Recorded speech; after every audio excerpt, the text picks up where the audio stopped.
Hello, David. Hey, brother. How are you?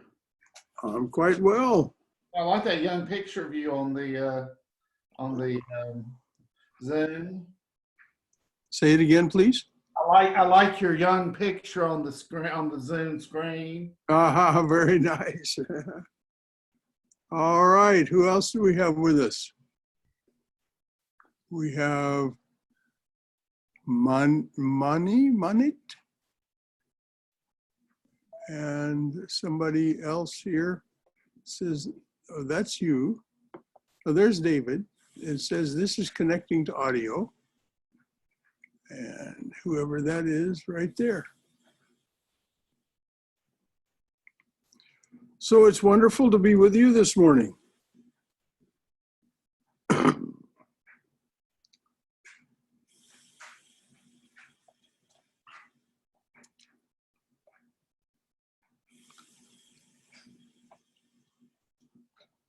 We'll wait a few minutes to see who else joins us.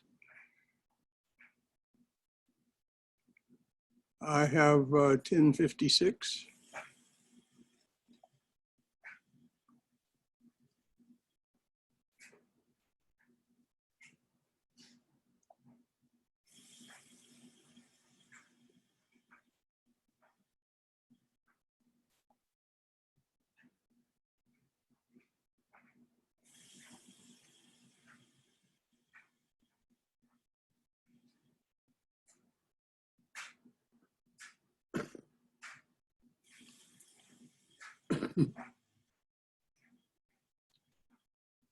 Can everyone hear me okay? Would you just say yes if you can hear me okay? Yes. Okay. That was David.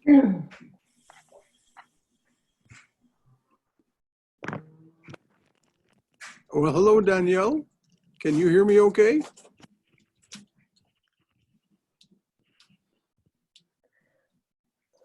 Danielle, can you hear me all right? Hello, yes, I can hear you. Wonderful. Good morning.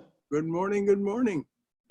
Yes. There's somebody over on the left here that says connecting to audio or something like that.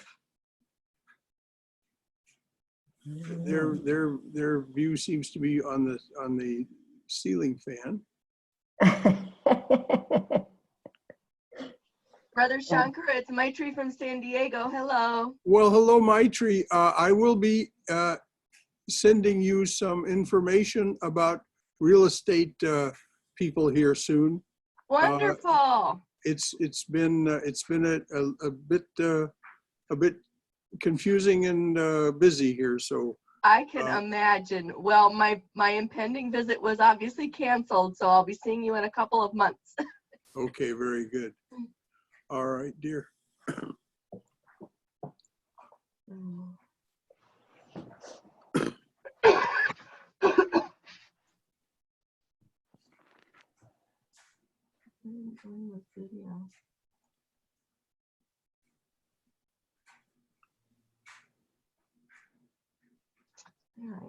And who is that just joined us? That's Maitri.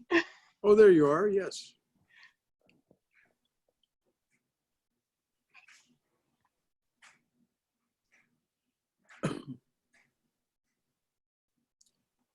Before we start, is there anybody who has been reading the book that has a particular chapter that they would like to discuss?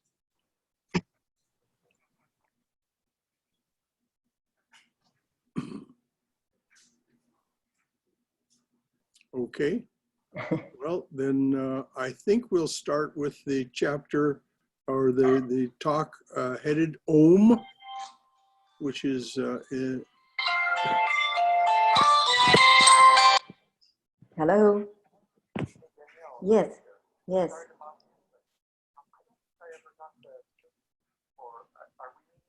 Yes, we're on right now. Yes. You haven't gotten the email from Brother Shankara? You got an email? No? We were on the email list.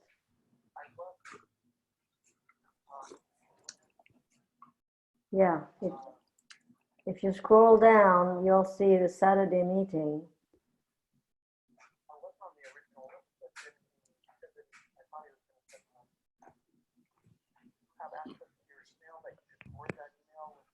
Okay, let me see.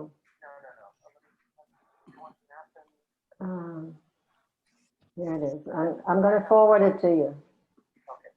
Now you got to look down. You got to scroll down and look for the Saturday meeting. Yeah, Saturday. Look for Saturday. Yeah.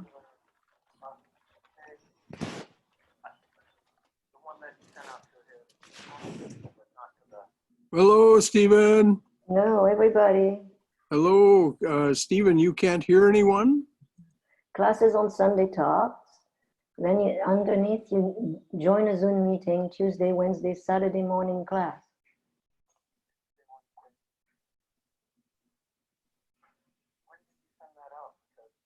This 2 days ago. Okay, I sent it to you. Did you get the email? Brother Shankara, it's Maitri. I Yes, wanted Maitri. you to know, since I just learned about this Oh, that's class okay. today, I have to duck out at 9 for another video appointment.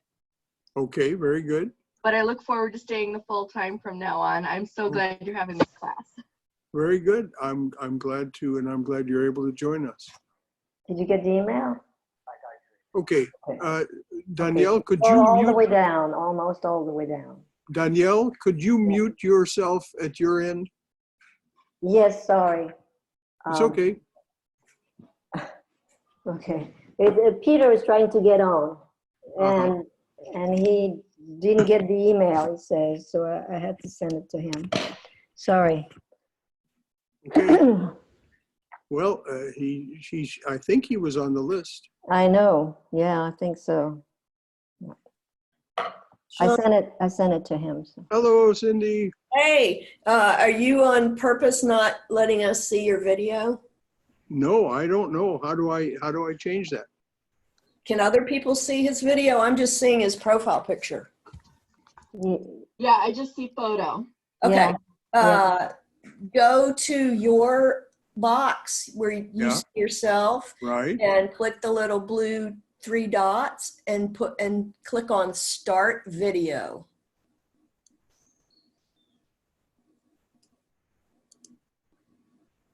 Click on Start Video.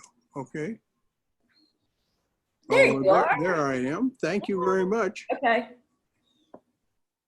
I'm glad you joined us, because otherwise I don't think anybody would have told me about that. They would have just seen the still picture. I told you how young you looked. You didn't believe me. Well, I'm recovering my health slowly, David. Thank you. Me. So, okay, it looks like it's just a little after 11. So we will start with our usual chant. And then for those of you who are following along in a book, we'll start with the chapter, or with the Swami Prabhavananda's talk on Om, O-M, Om. So we'll start also with Om. Om. Oh.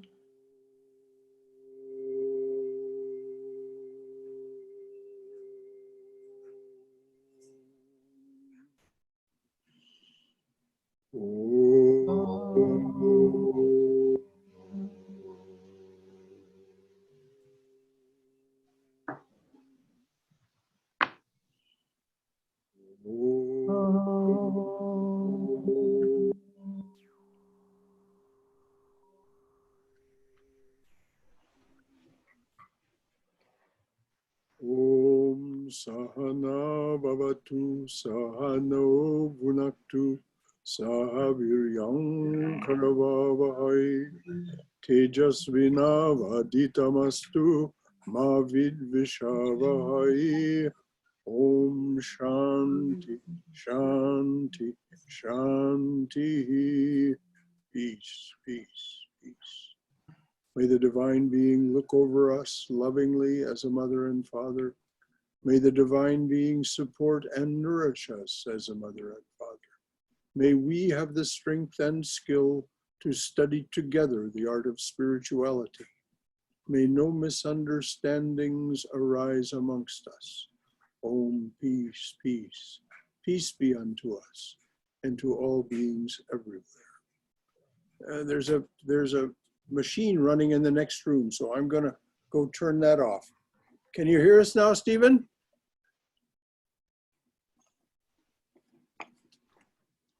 Stephen, you're mute. Oh, well, no, that's not you. I don't know.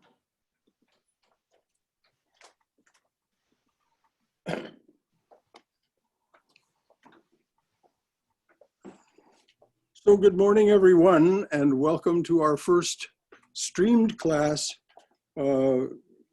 Saturday. There's the Athens class, streamed for everyone who wishes to join. How wonderful. All right, we're going to start the chapter or the talk, Swami Prabhavananda's talk on Om. So I asked if there was a preference for anyone else, anyone having another chapter they wanted to start on, and since no one said anything, well, we'll start with Om. Om. From the very earliest Vedic times until the present day, the syllable Om has been considered an aid to meditation and to realizing our oneness with the divine. In the Atharva Veda, we read, "This word is the eternal word, and the word Om is the seed of all knowledge and power." In the Katha Upanishad, we read of that goal which all the Vedas declare, which is implicit in all. Wait a minute.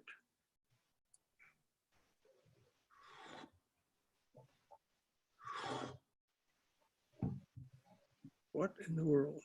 Hang on.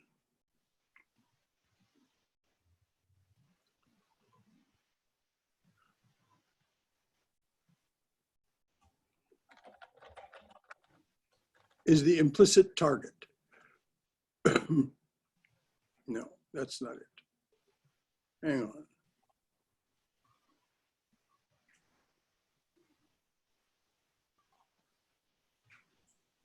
I don't know what I did. I'm sorry, folks. In the Atharva Veda, we word, "This word is the eternal word," and the word Om is the seed of all knowledge and power. In the Katha Upanishad, we read of that goal which all the Vedas declare, which is implicit in all penances and in all pursuit of which, men lead lives of continence and service. Of that will I briefly speak. It is Om. This is Yama, the god of death, speaking. This syllable is indeed supreme. It is the strongest support.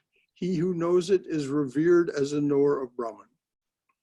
We read in the Mundaka Upanishad, the method of meditation affixed to the Upanishad, the bow incomparable, affixed to the Upanishad, the bow incomparable, the sharp arrow of devotional worship. I'll get back to that in a moment. Then with mind absorbed and heart melted in love, draw the arrow and hit the mark, the imperishable Brahman. The sharp arrow of devotional worship. This does not mean you have to be someone who has a shrine and waves incense and lights and so on, and places flowers in front of the image. It simply means that your heart is devoted to the pursuit of reality, to the pursuit of freedom, to the pursuit of happiness, and that you identify your pursuit with the divine person, the God immanent, Ishvara or Ishwari. And so you seek the solace, the support, the companionship, the love of that divine person. That's what's meant here by devotional worship. There are many, many ways of going about it. Each of the yogas has its own path of devotional worship. but that's what it means. And it says, then when you are successful in your devotional worship, and it doesn't mean that you do that first and then do your other pursuit later, the use of the word Om or mantra. It means you do them together. But when your devotional worship begins to bear fruit, then with the mind absorbed and heart melted in love, and this is the this is the key phrase, heart melted in love. When the heart center opens, then everything above it becomes accessible to you. All of the planes of spiritual experience above it, the one at the throat, the one at the forehead, the one at the top of the head, the crown chakra. So it's important that you have this sweet relationship with the divine. It's not critically important. Many jnanis especially, and even Raja Yogis dispense with it. But the Upanishad recommends it. So with the mind absorbed and heart melted in love, draw the arrow and hit the mark, the imperishable Brahman. So then the knowledge of Brahman becomes available to you. First, Brahman in the active sense, which is Shakti, Brahman manifest. And then after that is born fruit in the kind of samadhi called Savikalpa Samadhi, which is the same thing that Christ speaks of when he says, "Blessed are the pure in heart, for they shall see God." Then a higher form of knowledge dawns, and but it's impossible to speak of that because in that frame of reference, in that realization, there is no knower. The mind has been left behind. You have set aside the mind, and so there is no reflector of the experience, though there is realization, which is a form of experience, but it is absolutely inexpressible what that means. So before we go on, are there any questions about the relationship between devotional worship and the pursuit of Brahman, particularly using the word Om as a foundational practice? It may be combined with other words. And by the way, the Christian Amen, the Judeo-Christian Amen, is simply another form of that. It's called I forget now which saint it was, but probably Meister Eckhart, who called it the sacred chord, C-H-O-R-D, this sound. So any comments or questions? Okay, onward. What is the bow? Om is the bow. The arrow is the individual being, and Brahman is the target. With a tranquil heart, take aim. With a tranquil heart, take aim. Lose thyself in him, even as the arrow is lost in the target.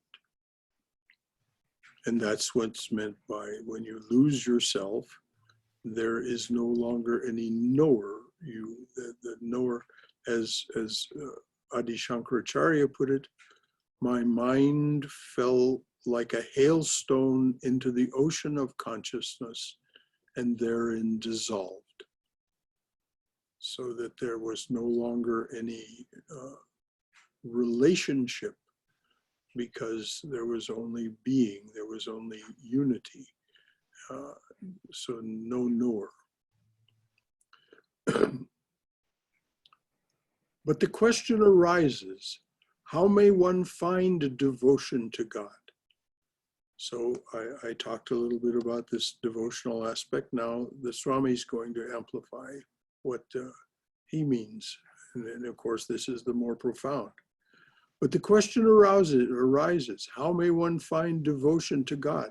How can we worship him and meditate on him? In spite of the fact that there are many definitions of God, it remains an abstraction. We need something concrete to hold on to as we hold on to a pillar. The great psychologist of India, Patanjali, that great psychologist of India, Patanjali, realizing this fact, offers a concrete and definite way of understanding God, which the mind can grasp and meditate upon. The word which expresses him or her, it does not need to be him. If your heart cherishes the divine feminine, just replace the masculine pronoun with the feminine in your mind. The word which expresses him is Om. This word must be repeated with meditation on its meaning. Now, what does it mean to meditate on its meaning?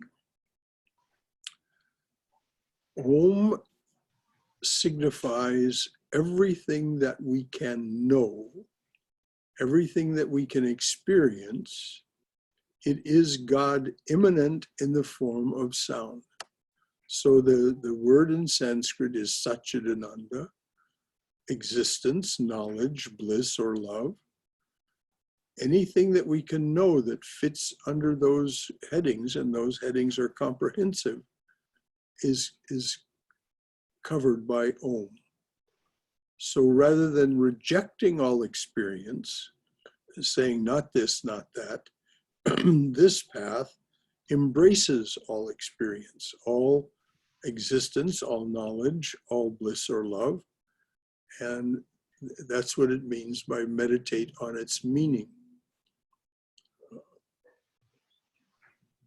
And when you do that, when you bring your mind to concentrate on the idea that anything that is within your realm of awareness, anything whatsoever, is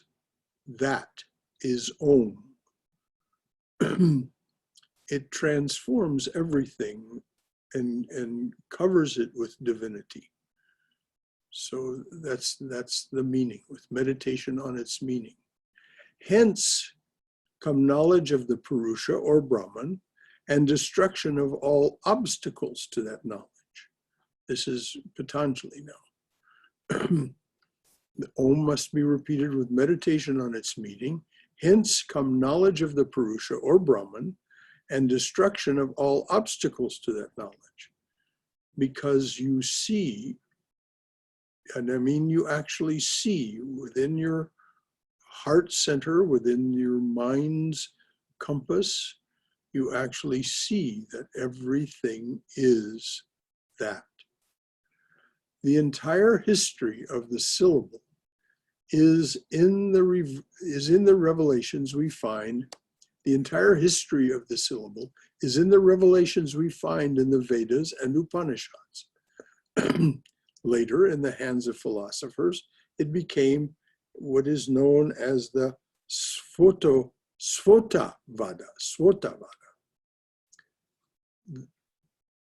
The philosophy of the word or logos. And we're very familiar with that, and as the Swami will get to, in the beginning was the word and so on, or logos. A similar doctrine of logos was evolved many centuries after the Vedas and the Upanishads by the Greek philosophers. The Hindu mind depended upon revelation, whereas the Greek mind, through the reasoning process, tried to breach the gulf, as it were, that existed between man and God. There's very interesting, in psychology, the depth psychology and the bridge between anthropology and philosophy and psychology, where we see the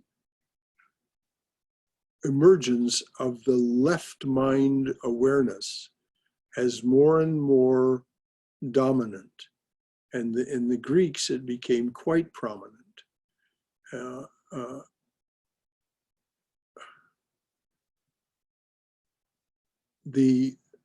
There's a book, it's called The Origin of Consciousness in the Breakdown of the Bicameral Mind. The thesis was that at one time among human beings, and he makes a very convincing argument about this, that the right mind, we lived in our right mind and heard the words, the linear and specificity of what came from the left mind as the voice of God, as the voice of the gods. And so this is the origin of consciousness in the breakdown of the bicameral mind. Before that, we had a different kind of awareness, and as I say, the author makes a very convincing case. The Greek mind, through the reasoning process, tried to breach the gulf, as it were, that existed between man and God.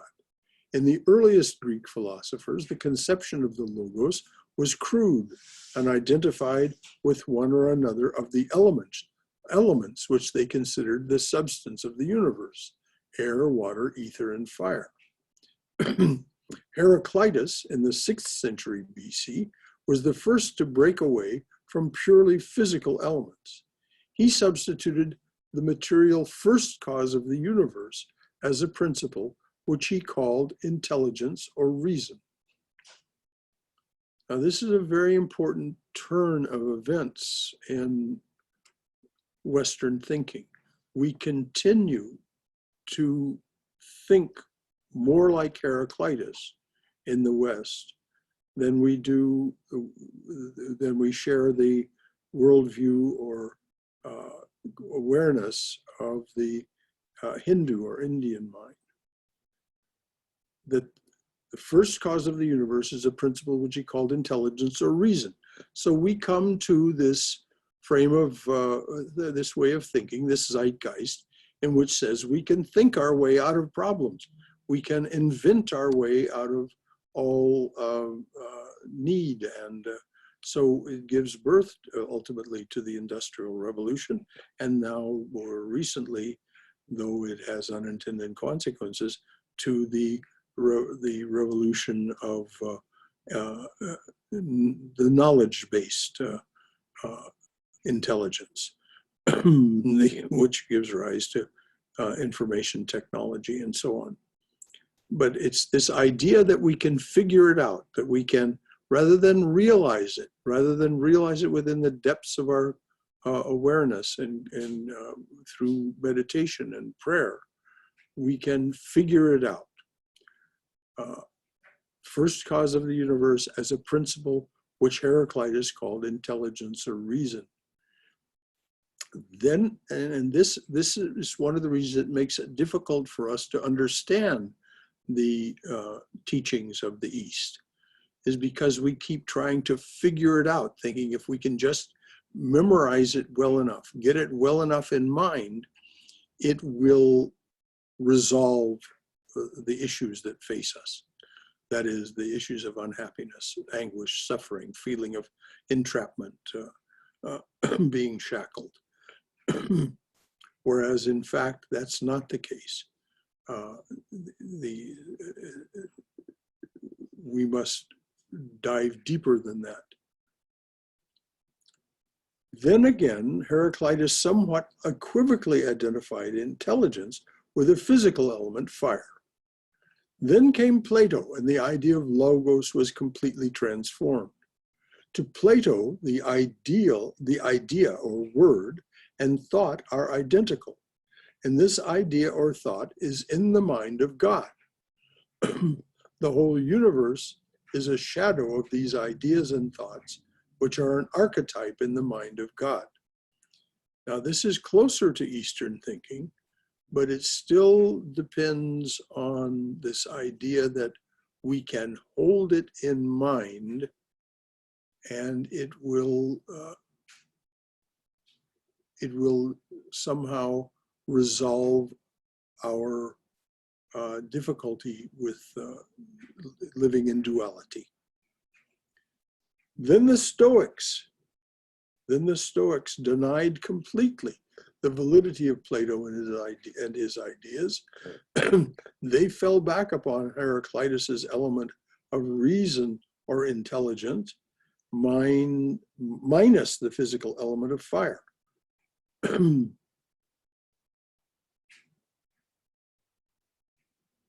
This business of fire, we won't take it up today.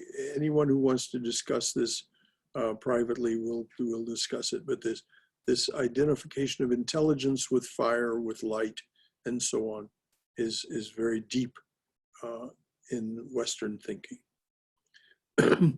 Reason, according to the Stoics, is within each individual, immanent, and with this reason properly used, one can reach the ultimate reality.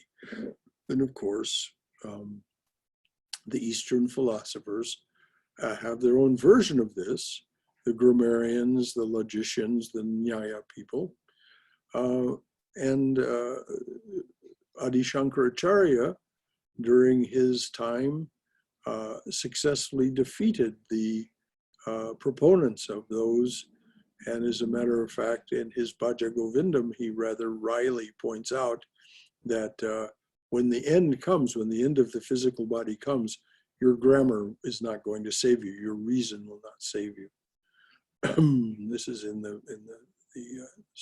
his Adi Shankaracharya's song, Bhaja Govindam, chant the name of the Lord, chant Govinda's name. Somewhat later, an Alexandrian Jewish philosopher, Philo, who was a contemporary of Jesus, harmonized the Platonic and Stoic ideas. He accepted what the Stoics pointed out as reason or intelligence being immanent in all beings and things, but he, being a Jew, accepted the Platonic idea of a transcendental God. In other words, that God is not just immanent, but God is transcendental and can be known in that way.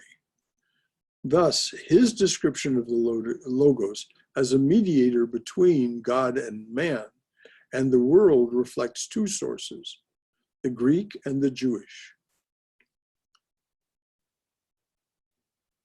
It speaks of an infinite variety of forces, not just fire, for example. It speaks of an infinite variety of sources through which an active relation between God and humanity is effected. It acknowledges the omniscience and omnipotence of God. Philo does. In this connection, let me point out that it was Philo who said the Logos is the first begotten Son of God. And it was accepted by St. John, the writer of the fourth gospel, with little addition to fit into the theology of Christianity. We read in the first verse of the gospel according to John, in the beginning was the Word, and the Word was with God, and the Word was God. Now, this is foundational to the Christian formulation of who Christ is, this first begotten Son of God, identifying it with essentially Om or Amen, and the Word.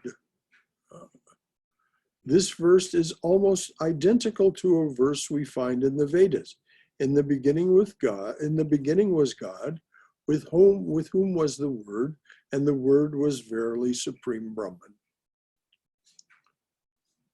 So when God says, I and my Father are one, I, the Logos, I, the Word, and my Father, Brahman, the God transcendental, are one. This is what's being pointed to. Anything here that before we go on? Yes, brother. This is Maitri. I have a thought here I wanted to check out with you and the others. When I hear in the beginning was the word, and I do see Om, I think of it as, is that the moment of manifestation? Like, is that the moment of the Big Bang, the moment that physical reality comes into being? Or am I on the wrong track? That is the Vedantic conception, yes. The So Vedantic John meant conception Jesus. is that first there was Brahman alone. This is the night of Brahma, no manifestation, absolute zero, complete entropy. Then something happened within that to start the process of manifestation. This gave rise to Maya, the divine feminine principle.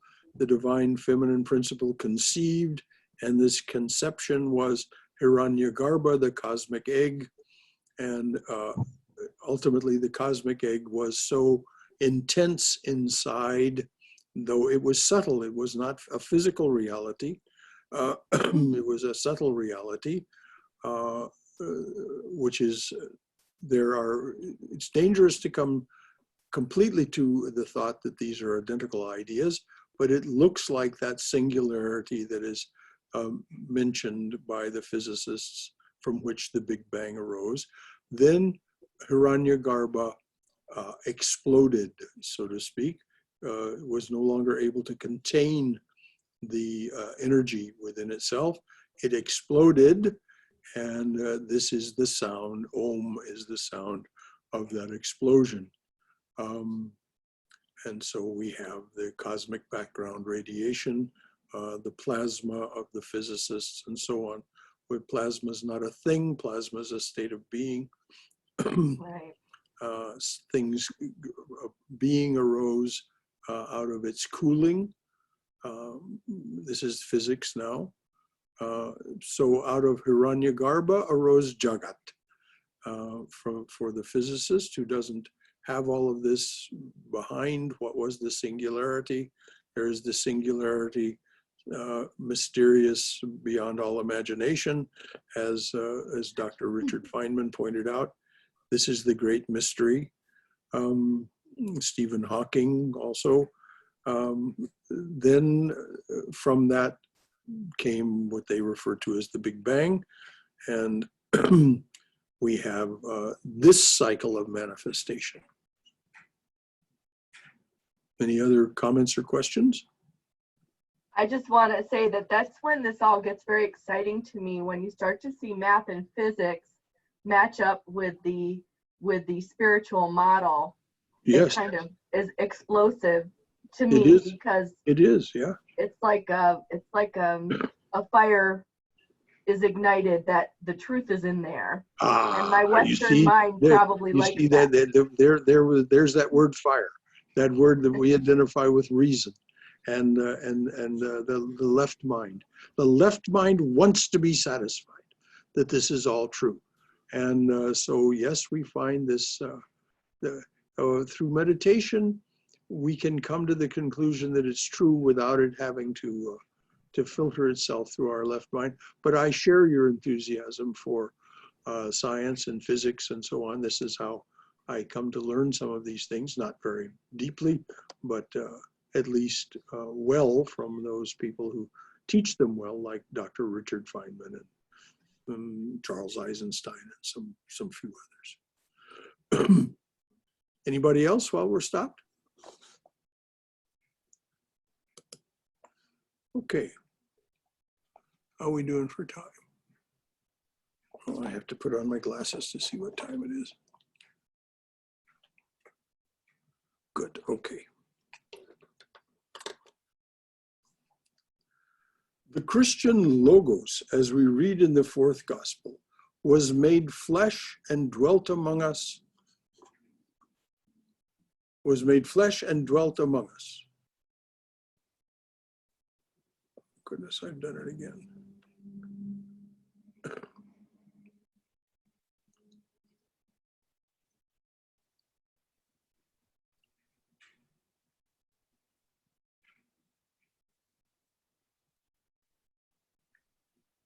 don't know how I jump ahead so far. It's just amazing.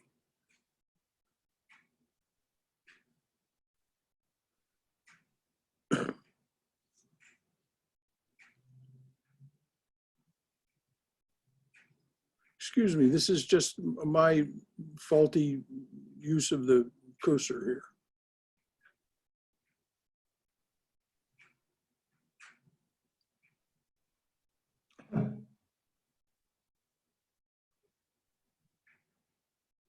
Oh, for God's sake.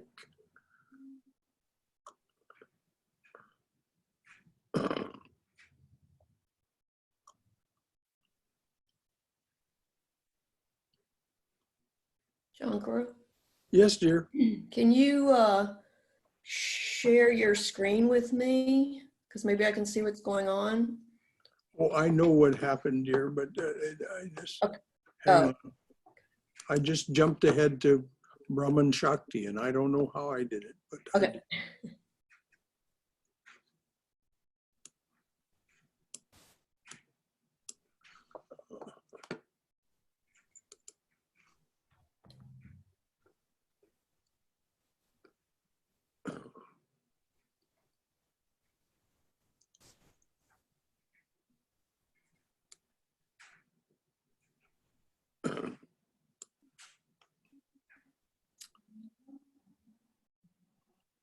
Oh my goodness. Hold on. Sorry, folks.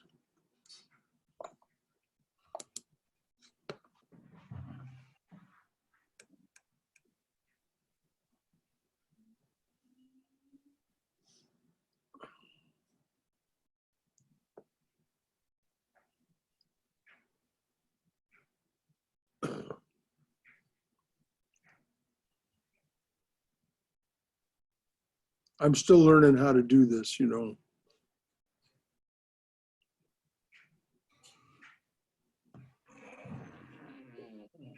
Is Jyoti around? No, it's all right. I've got it now. Okay. In the beginning was God, whom was the Word, and the Word was verily the Supreme Brahman. The Christian Logos, as we read in the fourth Gospel, was made flesh and dwelt among us. And we behold his glory, the glory as of only the begotten Son of the Father.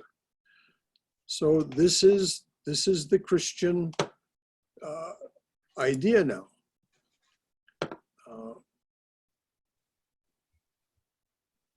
That Christ was that first sound, that first being, the first begotten Son of the divine presence,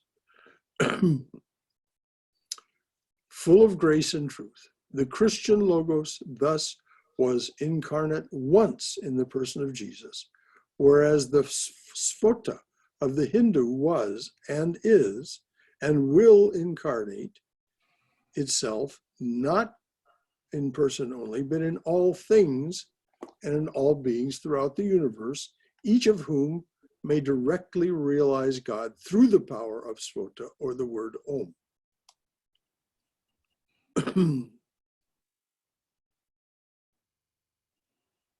Now we have to keep in mind that the reason that the divinity of Christ was made so exclusive was because Christianity became the state religion of the Roman Empire.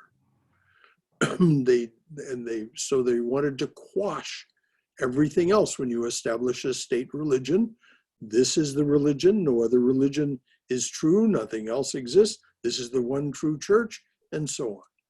And so this is why this was done. Nothing in what Christ says, it's interpreted this way, but nothing in what Christ says, I come only. As a matter of fact, he even implies that he was Isaiah.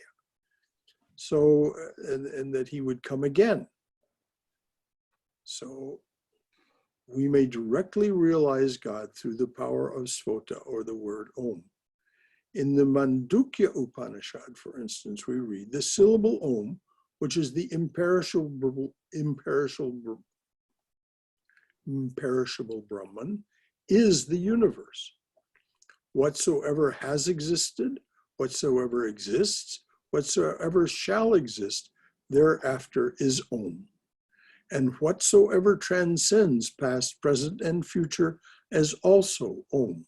This is where we get to Om and Satchidananda are equivalent, and why we can in our meditation on the meaning of Om go to Satchidananda, which means absolute existence, absolute knowledge, absolute love, or absolute bliss. And that means it's transcendent as well as immanent. Whatsoever transcends past, present, and future, that is also Om. You cannot have the idea of God without the word which expresses God. Languages may be different, but the word must express the same. Languages may be different, but the word must express the same. Why should this word necessarily be Om? The Hindus reply that God is a basic fact of the universe, which must be represented by the most basic, the most natural, the most comprehensive of all words. They claim this sound is Om. It contains 3 letters, A, U, to quote Vivekananda, to quote Swami Vivekananda. The first letter is A, the root sound, pronounced without touching any part of the tongue or palate. Represents the last sound of the series being produced by closed lips. And the U, or the U or U, rolls from the very root to the end of the sounding board of the mouth. Thus, Aum represents the whole phenomena of sound producing. And of course, looked at that way, it makes perfect sense. So this is the basic sound, the basic sound. I think it's very interesting in the Gospel of Sri Ramakrishna we read. Actually, I think it's in the Great Master. It's not in the Gospel, it's in the Great Master or the Divine Play. He says it actually sounded to him like tong, T-O-N-G, like a gong ringing. And then it started with a T, tong. So Om is not a particular language. It's not a Sanskrit word or a Greek word, but it is universal, the mother of all words, all sounds. The mystic, whether Christian or Muslim or Buddhist or Hindu, can hear this cosmic sound, which one of the Christian saints, I think it was Meister Eckhart, referred to as the sacred chord, can hear this cosmic sound, Om, vibrating in the universe. When your mind becomes tranquil, when it becomes concentrated, there are different sounds that can be heard. Ultimately, you hear the sound Om vibrating. What matters most is the appreciation of the power of the word. According to Hindus, God is infinite, and infinite are his expressions. As such, the same God, the same reality, has many names. But when a Hindu receives a mantra, the sacred word, whatever the chosen ideal, in other words, whatever the divinity, the divine presence behind that word or mantra, whatever the chosen ideal, the word Om is added to show that this chosen ideal represents the eternal reality, the unchangeable, imperishable Brahman. But again, Hindus do not insist that you cannot realize God without the help of the Om. Various are thy names, O Lord, in each and every name thy power resides. That's from Chaitanya's prayer. Chaitanya was an incarnation of God. That's how he's regarded. 14th, 15th century Bengali. Started out as a logician, master logician, and ultimately just gave all that away, his mastery of all that, and became what Swami Vivekananda referred to as Mad Chaitanya, chanting the name of the Lord in the lanes and byways of Bengal and ultimately into South India as well. We must remember that the name and the chosen ideal are identical. In other words, the moment you chant the name of the Lord, the presence of the Lord is there. Now, this is certainly not exclusive to the Indian mind. It's there in mystical Christianity and in mystical Judaism, and for that matter, in mystical Islam, the Sufis. Whenever you say the name, whenever you think the name, the presence of the Lord is there. My master, and by this Swami Prabhavananda means Swami Brahmananda, the spiritual son of Sri Ramakrishna and Holy Mother, my master said, Sahaja.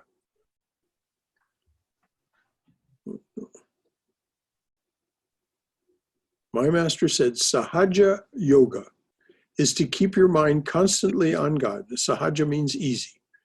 Sahaja Yoga is to keep your mind constantly on God while you're sitting, while you're walking, while you are doing something. Once he was asked, then how can we do our work? Our mind needs to be concentrated in the work. He replied, do you know what percentage of the mind people use to concentrate upon any work? Generally, the mind is restless, no matter what you are engaged in. You may think you are concentrated on the work, but instead you are thinking that you will vote for this man or that one. Then you begin to think Republican or Democrat. All kinds of thoughts arise in the mind, all kinds of words, or even no thoughts arise, but you begin to utter some word mentally. We call it an earworm, right? The song arises, or we begin to say something over and over. Human nature is like that. So my master pointed out that if you practice meditation and concentration, you will find that applying 20% of your mind to work is enough, and you can give 80% to God. Now that seems utterly unreasonable to us from the Heraclitus reasoning left mind point of view that we inhabit most of the time. But just do it for a while, and you'll begin to see, by that I mean practice meditation and concentration, and you'll begin to see how little of your mind is used to do your work and how much is available for concentrating otherwise when you choose to make the effort.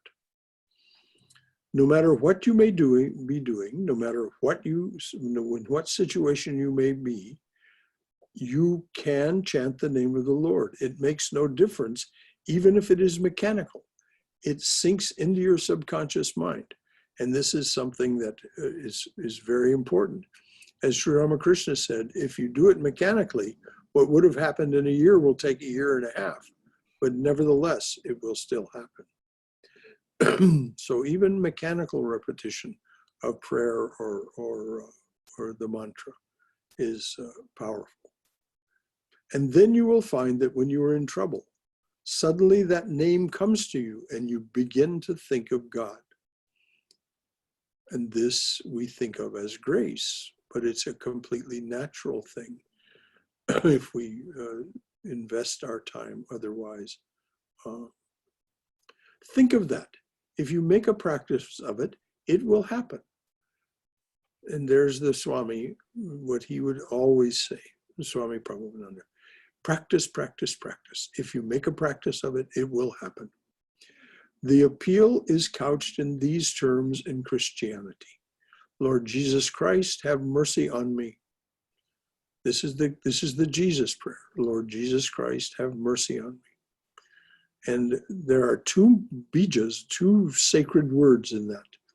The Christ, Christos, which is the Logos, and mercy, which is a compendium word that represents the attributes of the merciful one, of the Christos. Lord Jesus Christ, have mercy on me. One who accustoms himself to this appeal experiences as a result so deep a consolation and so great a need to offer that prayer always that he can no longer live without it. and it will continue to voice itself within him of its own accord. This is a quote from The Way of a Pilgrim. There's no author, it's anonymous, but it's a seminal book within mystical Christianity. Many so-called enlightened people regard this frequent offering of one and the same prayer as useless and even trifling, calling it mechanical and a thoughtless conception of simple people. But unfortunately, they do not know the secret which is revealed as a result of this mechanical exercise. They do not know how this frequent service of the lips imperceptibly becomes a genuine appeal of the heart, sinks down into the inward life, becomes a delight, becomes, as it were, natural to the soul, bringing its light and nourishment and leading it on to the union with God.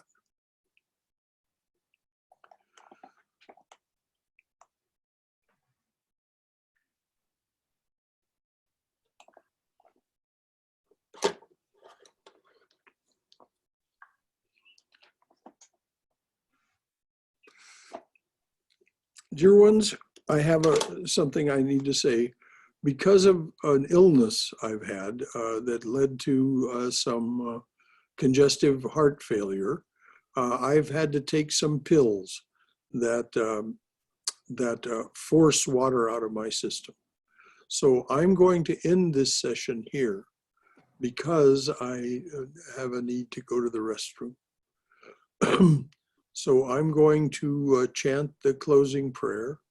And I'm sorry, if you want to wait until I come back, so that we can have a discussion among ourselves, I'll be gone about 8 or 10 minutes. If you want to wait, I would be delighted to have a conversation with you. But right now, I need to go and use the restroom. I'm sorry to report.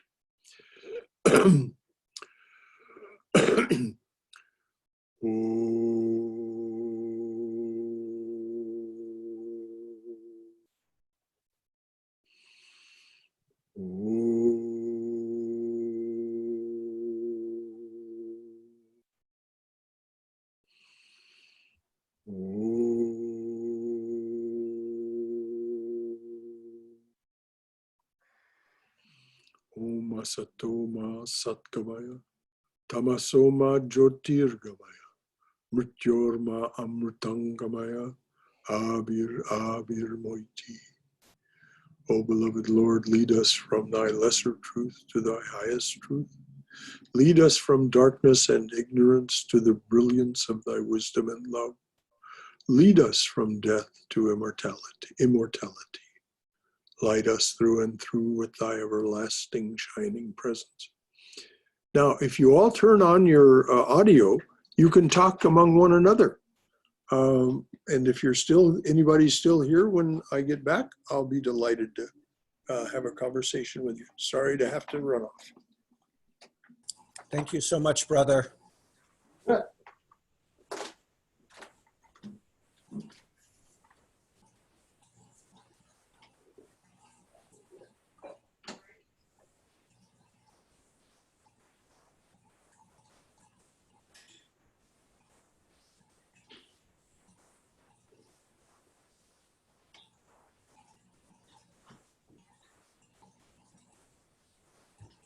Anybody has anything to say? Well, it's just the three of us. No, we'll still have people. Everybody.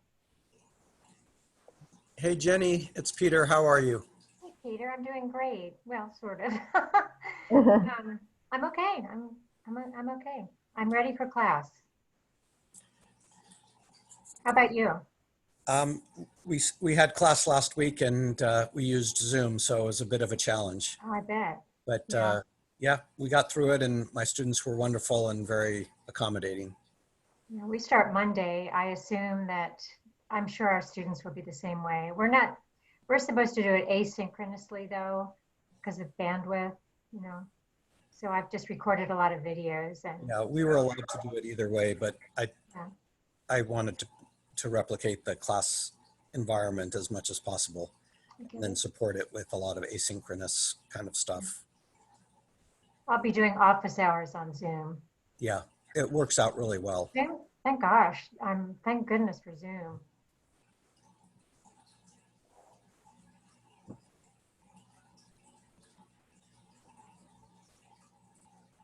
I hadn't realized how ill the brother was. It's good to see him back and up. Yeah.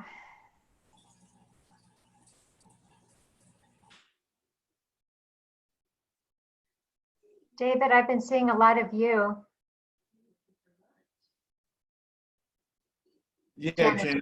Jenny, I think we've been on Zoom more than we've ever been in person. So yeah, I think, That's right. it has changed my life sitting in front of a computer most all day.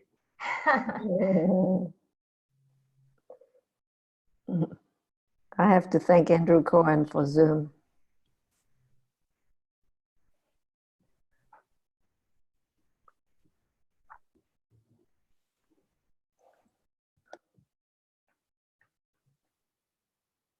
Stephen, how are you? And how's your daughter and your granddaughter?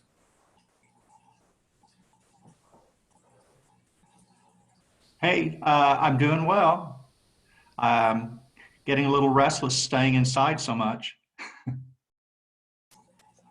Well, this kind of helps, doesn't it?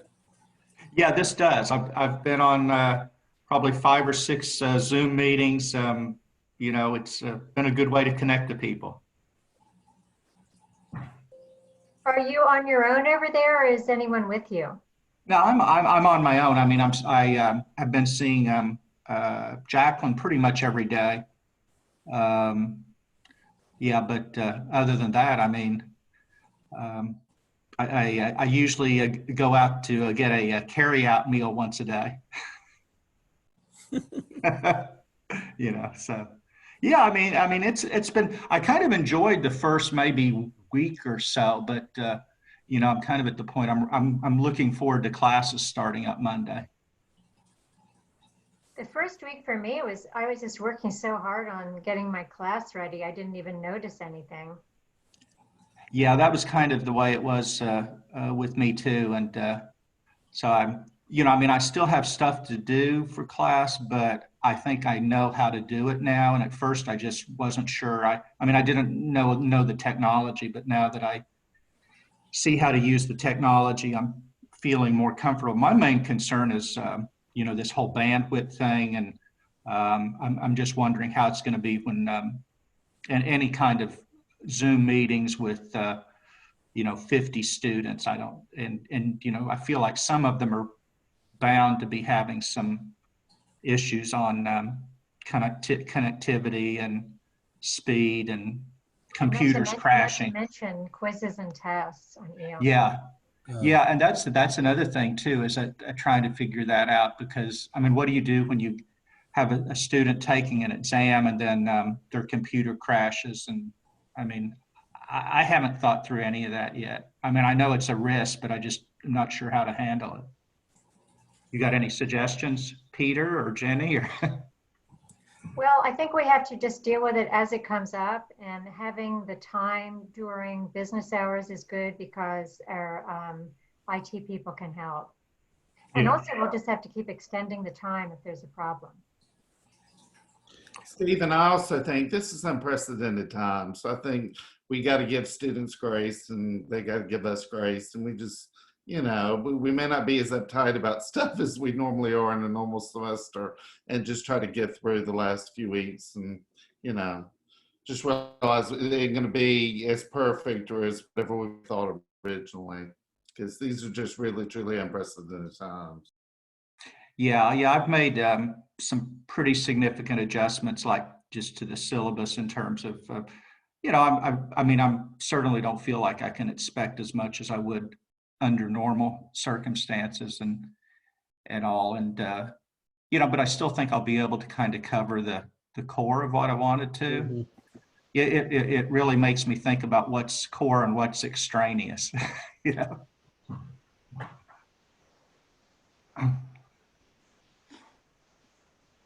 I went through the same process, Stephen, and whittled down and just wanted what can someone reasonably take away and what's the most important things, and just tried to be very focused on that. And as David said earlier, I think we have to be very generous, and this is unprecedented times for everyone. So if we can achieve our basic, if they can achieve some basic understanding and walk away with some core concepts, then I think we've done our job. Yes, yeah, I think so too. Are you teaching one class or two? 3. Are they different preps? Yes. Oh my gosh. I know, it's been How in the world? a bit of a challenge. And one is money in banking. So I'm trying to negotiate and, try to bring in new information back in, and it's changing daily. So, and one's intermediate macro, which we're covering the Federal Reserve. And so it's been kind of an interesting time. The Chinese curse, may you live in interesting times. Right. They gave it to us now. You're sinking, Peter. I can see that the pressure is too hard on you. Yes, it's sinking. Yeah, turn it. Yeah, there you go. There you go. I'm sitting on a couch, and yes, the weight of the world is on my shoulders, getting down. Well, you have a lot of good examples of economics right now going on. Sadly so. In real time. In real time. Well, this is a good opportunity for us to learn to teach online, and so I don't think I would have done it otherwise. No. I had to have this impetus, and No. There's no reason. There was no reason. yeah, no reason. So this is our gift. What, Prasad? Is that? Prasad. Prasad.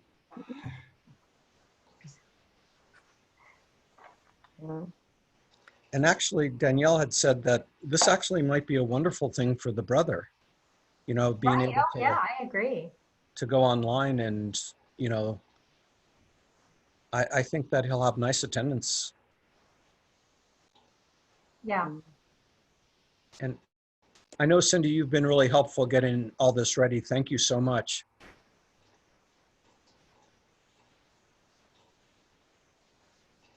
She might have already gone, but thank you. Hey, Peter, how's Ben? He's doing well, surprisingly well. He likes it, probably. It's a whole He's home. Yes. He's a I don't home buddy. think he's not doing quite as much school as I keep getting emails saying, he needs to be doing a little more. So, but we've been able to get to the park regularly, and that's been really nice. And so surprisingly well. Thank you for asking. And Bailey had a birthday. Annie had a birthday recently. Yeah, she did. She had a birthday. She's 27. Oh So my goodness.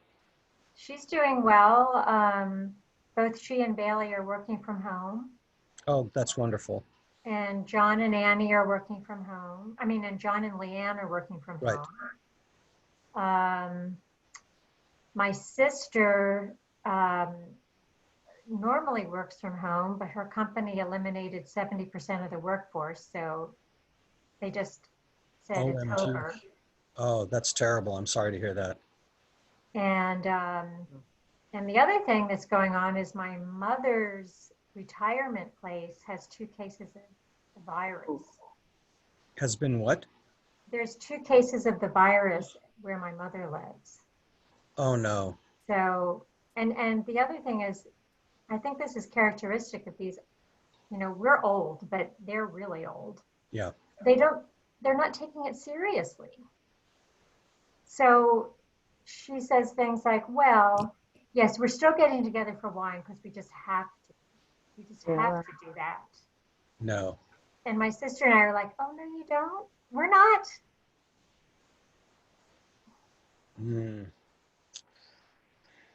Yeah, I think we're gonna end up being the old people, because that generation, a lot of it will be gone. We're old, but we're gonna be the elders. The elders, yes. The oldest. It's called the elders. That sounds better. Yeah. Older Americans.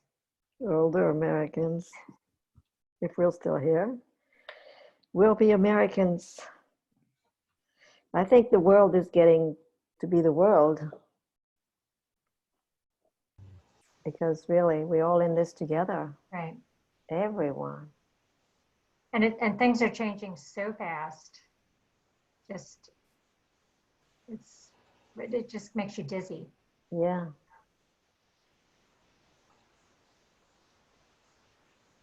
Good time to know Vedanta. Amen to that. I've felt in the past few days though, it's been harder for me to settle down and do this. I've just found it like I think it's a restlessness or something that it's like no, I'm not doing that. So Well, it seems like for me, since I'm being honest, I can do this a lot better when things are calm. well, yeah, of course, it's easy to, bliss out. Yeah, but this is the time when, it's like when the mind is the most active is the time. Because that's all we have, really. That's true. That's the rock. It's the only rock we have. We're still trying to control, as much as we can, and yet we are not in control. It's obvious, but we're still trying. But this is the rock. This is the thing that never changes. Look at all of you still here. How sweet. Brother Shankara. Yes. I heard the little last of what you were saying. Yes, it certainly is the rock. And thank you so much for being here, brother. This Yes. is Peter, and it's just wonderful. Hello, It was a Peter. wonderful talk. It's so wonderful to see you up, and I'm glad you're feeling better. Well, I'm feeling much better. I'm just about myself again, but I'm still having to take this drug with the generic name is furosemide. I call it ferociousmide. Ferocious. Believe me, it is tough because there's just no resisting it. When it takes effect, you're going to have to go. That's all there is to it. So, but let's let that be. But thanks for the sweet words. Who else is all still here? It looks like there's quite a few of you.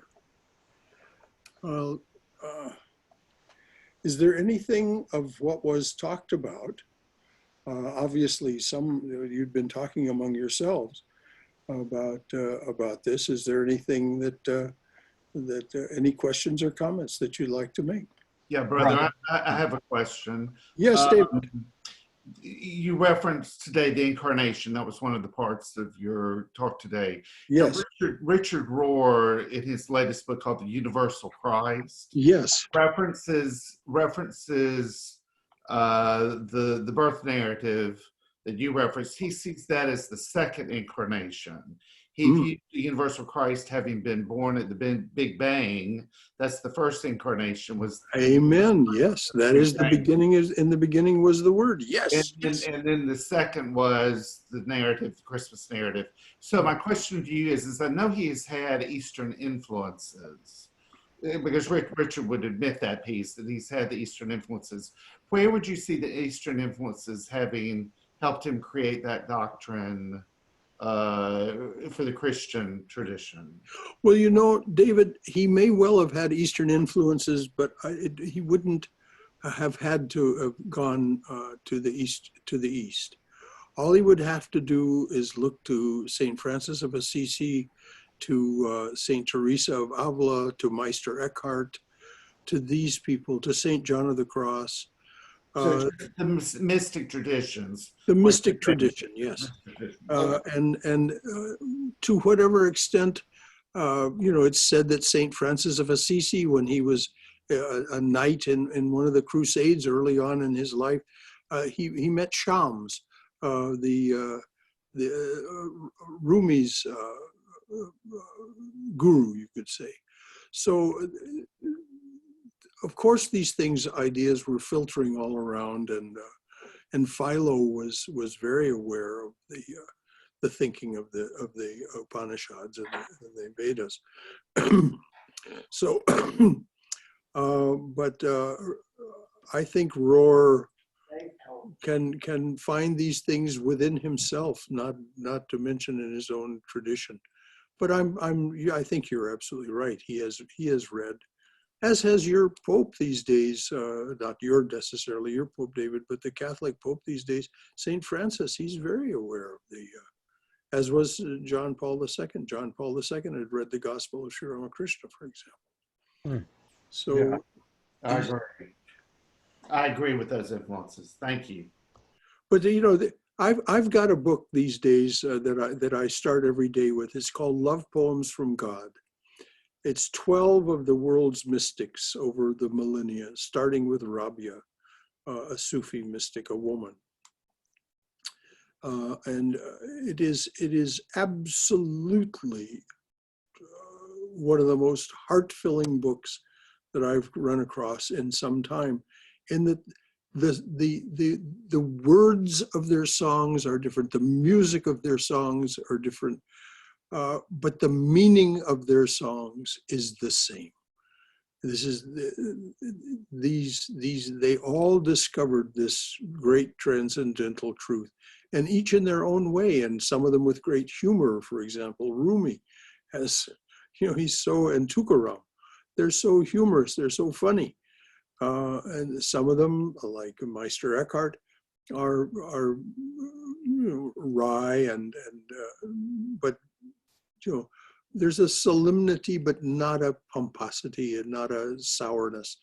Just this great knowledge of the divine presence as a living thing in them, and they in that. And it goes beyond dualism. They are so. I think, as I say, Richard Rohr could find these things within himself, and may well have found them within himself in his own spiritual practice. Certainly, Father Thomas Keating did.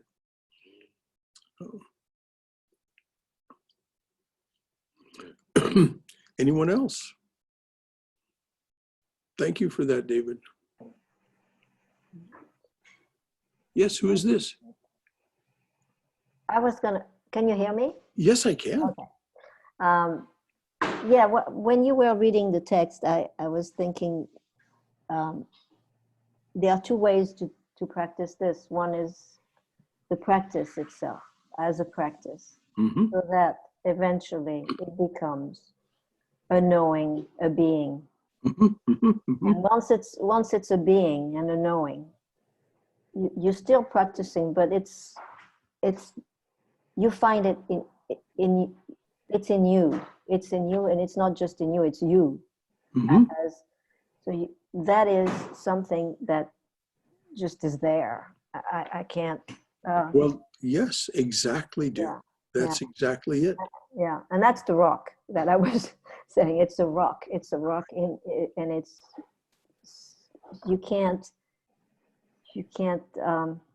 say much more about it. It's just there. No, and you know it's there, and you know it's always right. You. It's always available, and everything else is changing, but that never does. Yes, there's a tanka. My mind saying the sacred syllables that Guru gave me somehow slipped into a great silence. Nothing more to say. That's it.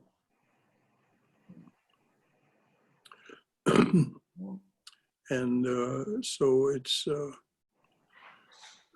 is, but without practice, Right. as long as it remains intellectual, Right. it is not Right. satisfactory.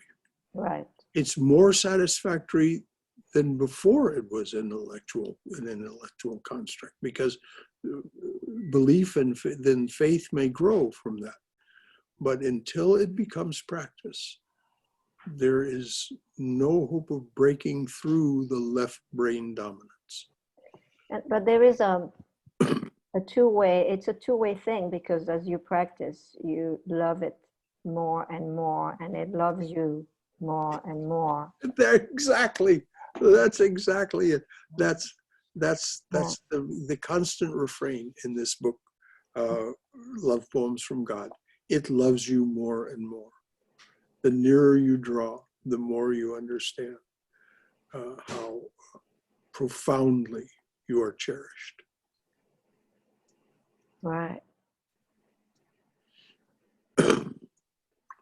I see some other names and faces up there on the screen. Is there anybody else who has something they'd like to say or contribute?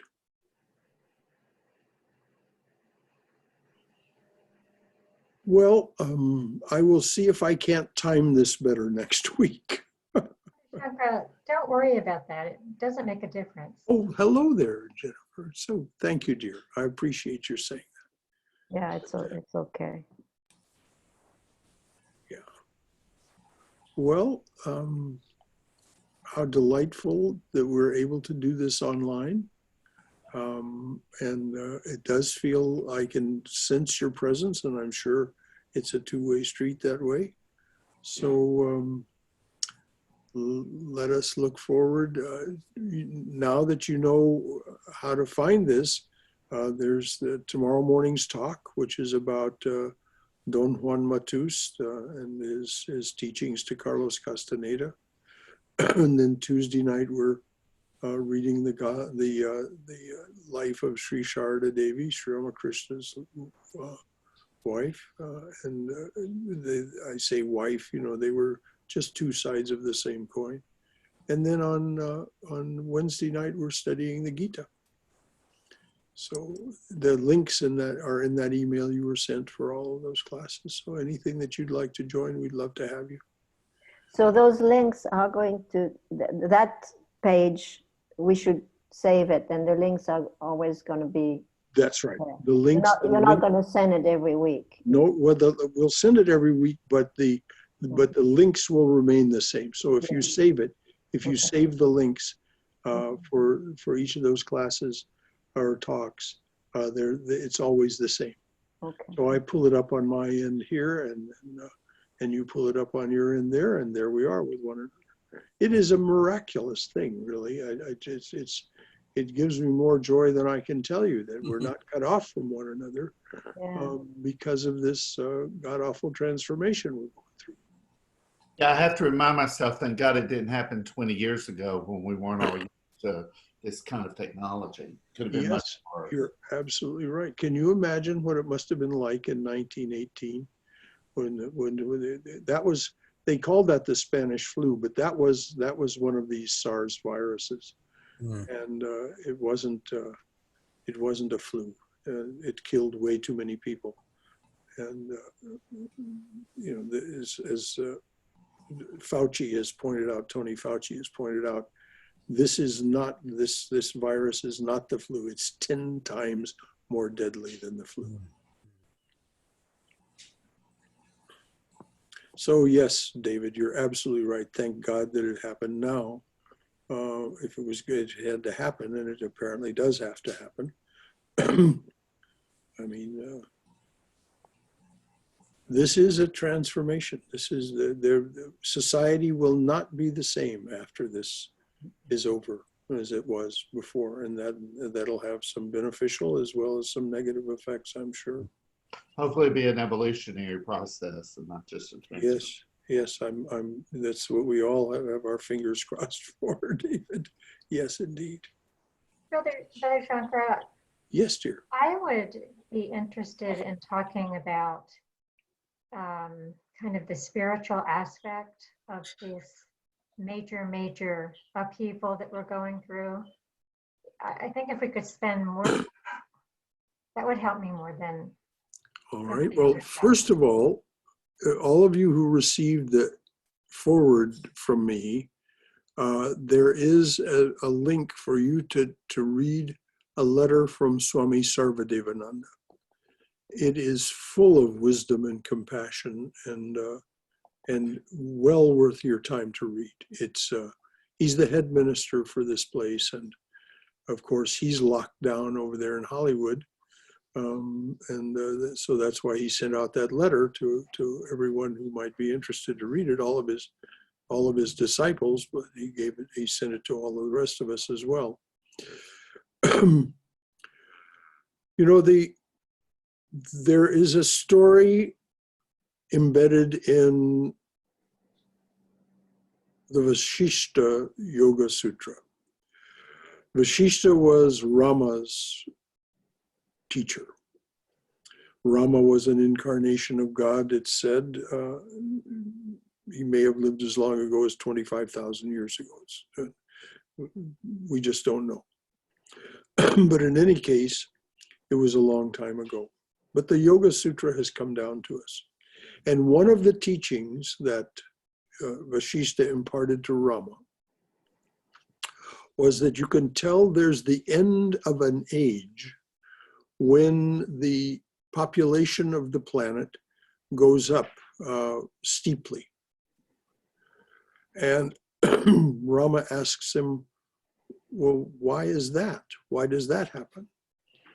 And Vashishta's reply was, the god of death, in Sanskrit, Yama, the god of death, is in meditation. And when he awakens, serious things happen.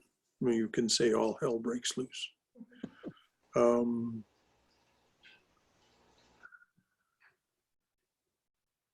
The idea of Shiva the destroyer, and Shiva and Yama are, you know, like you can imagine them walking along with their arms around one another.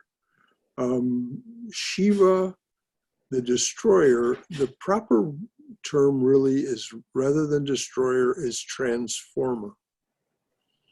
So what is happening, and of course, I don't know the outcomes of this transformation, but this is a transformation.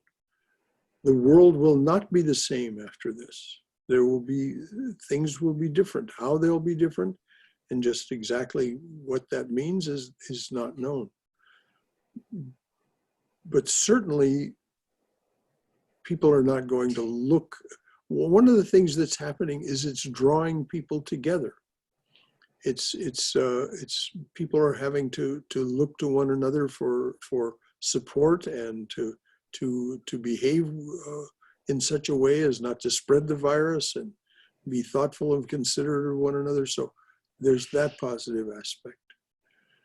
But just exactly what all the transformations will be socially and economically, hard to say. Doubtless there will be ramifications, unintended and unexpected consequences.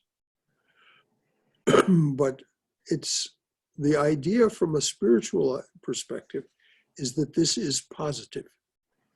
This is not a negative thing, though it will have negative consequences, and it requires the absolute limit of our compassion, whatever we can extend ourselves to be of service. And this is where Swami Sarvadevananda's letter has some very specific and very good instructions about what you can do. Prayer,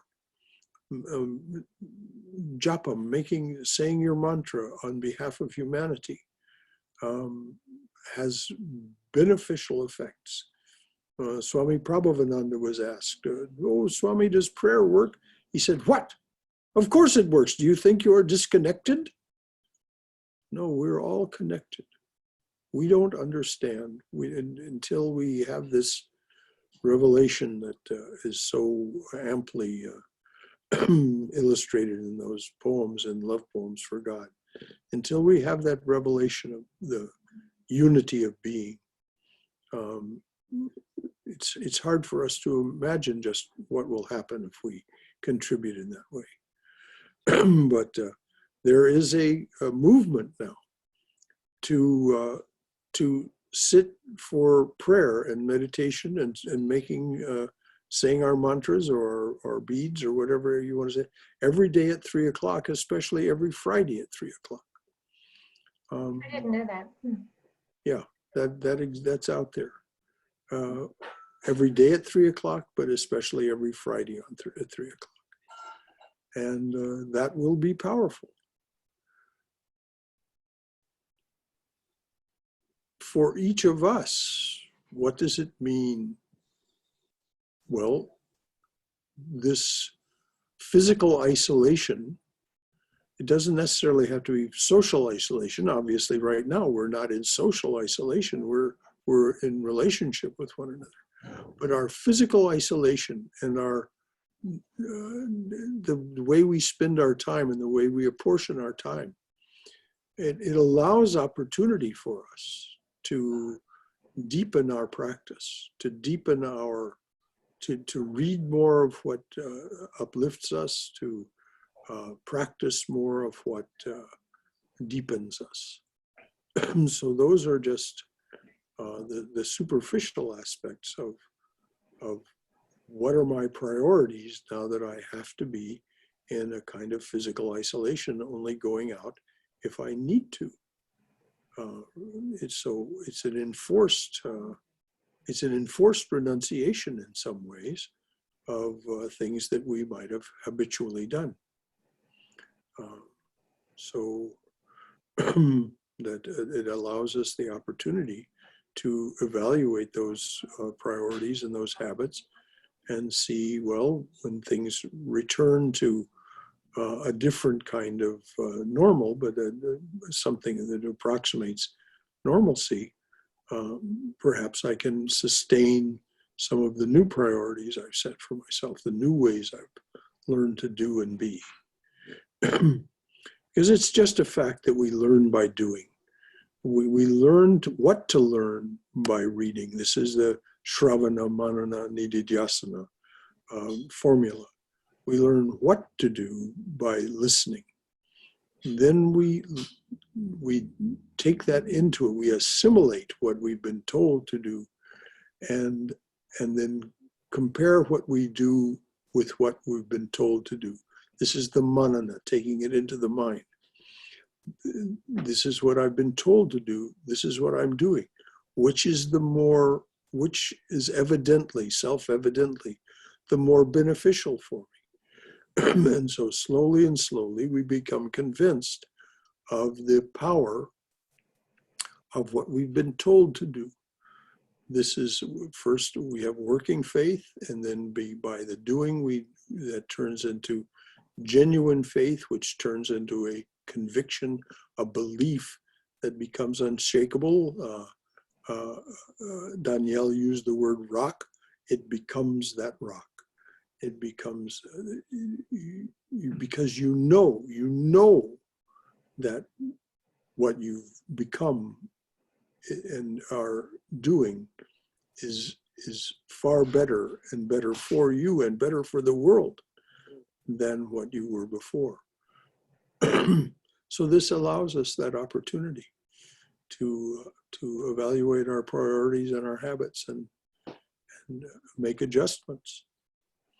We're forced into physical isolation if we're being sane. We don't want to risk getting the virus, and for God's sake, we don't want to risk spreading it. So we just have this strong sense that this is an opportunity. A lot of people are going to see it, of course.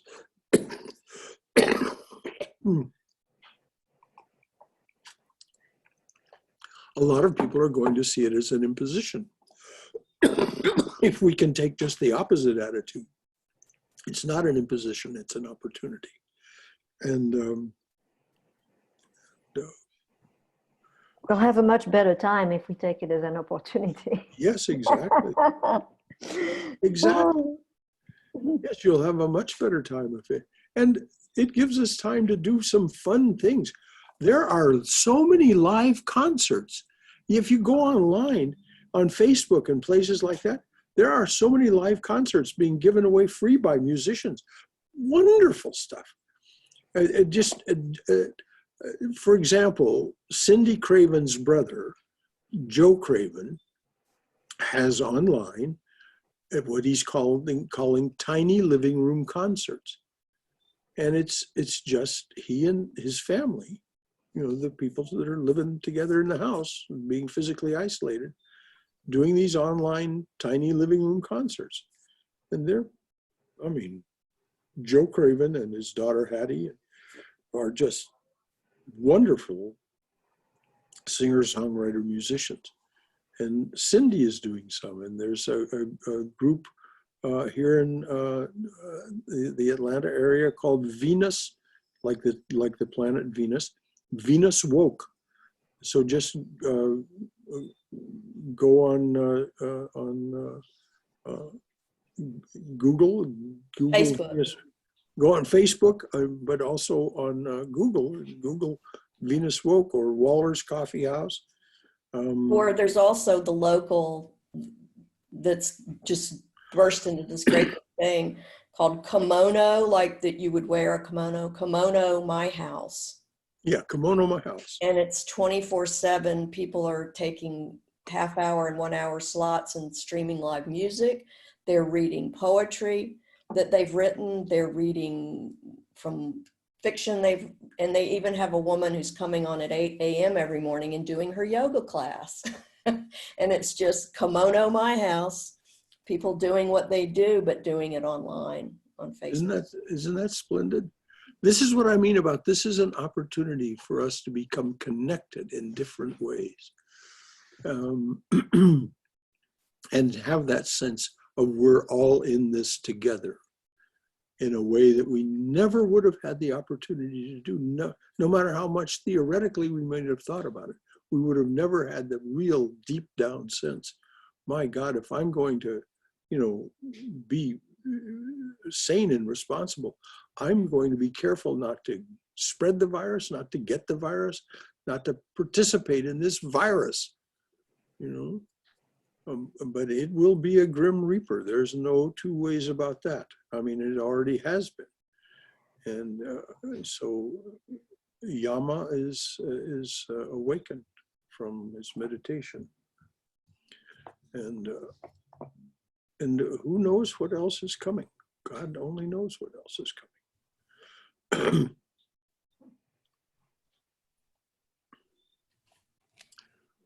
Thank you, Cindy, for that contribution. Kimono my house. It's kimono, like the Japanese word kimono. Kimono my house. I haven't done that one yet, but I'm going to do a live stream after I learn the song. I see. Didn't Rosemary Clooney do a version of that? Oh, yeah. Kimono my house. Come on to my house, to my house of kimono. I'm going to give you everything. Yeah, it's a great song. Yeah. My mom used to sing that song. Mm. Anybody else? This is great.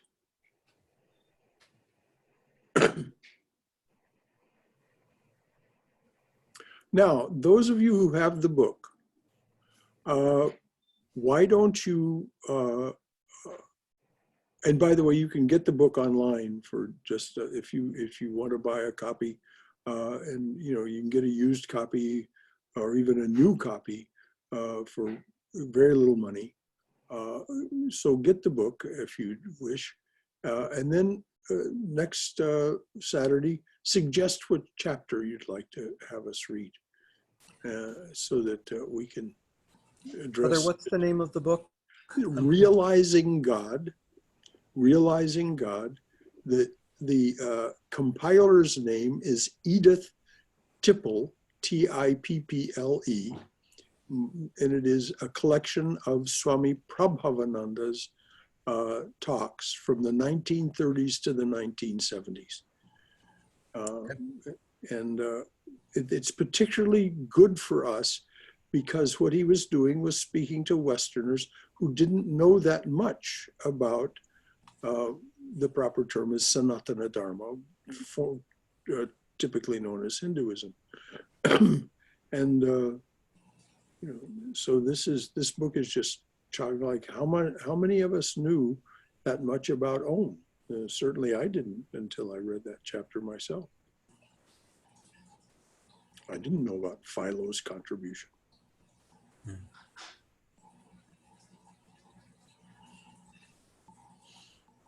Well, thank you, brother. Yes. Well, you're just most welcome, and thank you.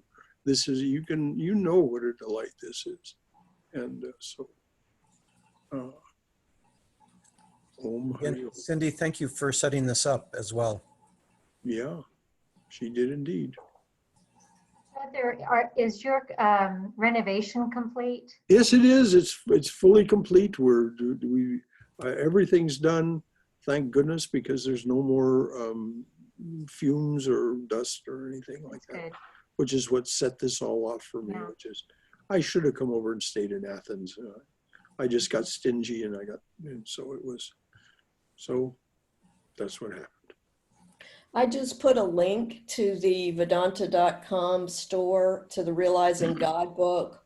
You can order it there, but just to give you a picture of what the book is, you can probably find it somewhere else. But I put it in the chat. You'll find it on Amazon for about half what they sell it for at Vedanta.com. But if you want to support the Vedanta Society of Southern California, which is the organization that Swami Sarvadevananda formerly heads, you can buy the book through there, and that's Vedanta.com is the online catalog that helps support the Vedanta Society of Southern California. And right now, because of the stock market crash, the stock market having gone down so much, their income, which is largely in securities, that comes from securities, is down considerably. So anything you can do to help would be nice.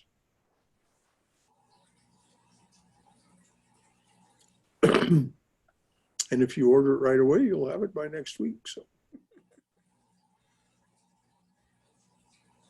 any other sweet voice to be heard from here? All right. Thank you, brother.